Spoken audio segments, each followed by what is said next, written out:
What's up, everybody? This is Brandon Copeland, aka Professor Cope, and you are now tuned in to another very special episode of Coping with Money. Blue 52! Blue 52, On this episode of Coping with Money, it is time for us to stop beating around the bush, stop playing around, and have serious conversations. Serious conversations about the constants in life, the things that we know we are going to be faced with at some point. Money. We're not talking about it in school. We're not talking about it in our homes. We're not talking about it on social media. Well, some people are talking about it, and some people are talking about it a lot. But what are we doing as parents to make sure that we are setting our children up for strong financial futures? For me, my goal is to make sure that my son uses and understands that money is his employee and it is his tool. The work that I'm doing today is for him. Hey, please, Bryson, if you're listening, don't spend it all in one place. Regardless of your income level or what tax bracket you're in, it is our job as parents and leaders of our households to equip our children with the information that they need to be successful in navigating money as an adult. So if you're listening now, how do we start to have these money conversations with our children? First and foremost, we've all heard that age ain't nothing but a number, but it is very important when you're having these money conversations with your children, and that conversation is going to be different depending on the age of your child. It can be a challenge sometimes to connect over these difficult topics, especially with teenagers. What are they thinking about? How do we get in their head, especially when they don't even want to talk to us? The door is always locked, the music is always blasting, and they don't even want to give you a hug for longer than 5 seconds. But we got to find a way to get through. We need to make sure that we're putting things into terms that our children can actually understand, whether that means taking it slow for younger kids or finding examples that older ones can relate to. Recently, I had the opportunity to break bread with some high school seniors and got to pick their brains to figure out what their thoughts were about money, what they were afraid of, what were they excited about. One person brought up how they were nervous about credit. They didn't really understand it. Well, okay, let's talk about it. Always engage your children with the topics that they are actually interested in, as establishing that communication and trust early will clear the way for topics later on. In this case, what is your credit score? As my good friend Sam Parker always says, your credit score is pretty much your financial resume. As you're trying to say, hey, give me some money for this car. I promise you I'll pay you back. There are a bunch of people behind you either saying, he's good for it. Or, don't listen, he's lying.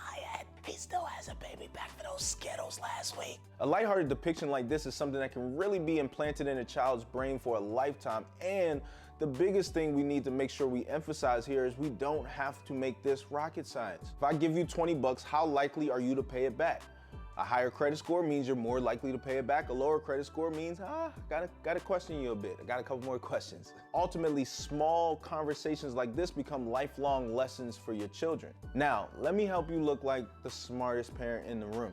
Some students want to start building great credit now. I 100% wholeheartedly agree with it. I want to send a shout out to my beautiful mother, Angela Copeland, who had the foresight to get me a student credit card in college so that I could start building good credit. Strategically, she put a small limit of 200 bucks on that credit card so that her son over here could not go out and make so many mistakes and dig such a big hole that it ruined the rest of my life. Yes, the $200 to a college student is a lot of money, but creating that good credit payment history over time by paying off that $14 monthly bill has paid off for me tremendously over time in terms of my credit score. By laying these foundations early on, you can easily gauge when your child is actually ready for a responsibility like this, and they can start building good credit that will benefit them for the rest of their lives.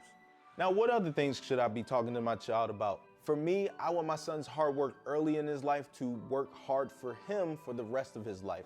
Meaning, he needs to have his money working for him. I've said it once, I said it twice, and I'm gonna say it again. We have to get him investing. So I like to ask kids, wow, those are some nice shoes. Your friend has the same pair of shoes. Did you know that you could own that company? I own that company. So when you bought those shoes and when your friend's parent bought those shoes, guess what? I made some money. Hopefully, if you guys continue to buy shoes, then the money I make from owning the company will pay for my next pair of shoes. Then we can take it a step further. By opening a small investment account to monitor together, your child will have the opportunity to watch their money grow. A simple conversation like this can leave a child wondering, I want to learn more.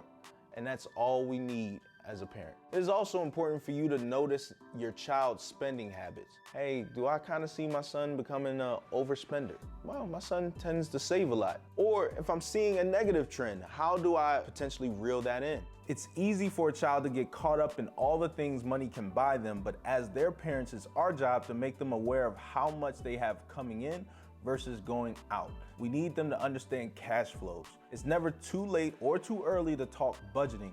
And hey, you might just learn a thing or two yourself. We have to take off our parent hat for a second. We cannot be experts or know-it-alls when it comes to this.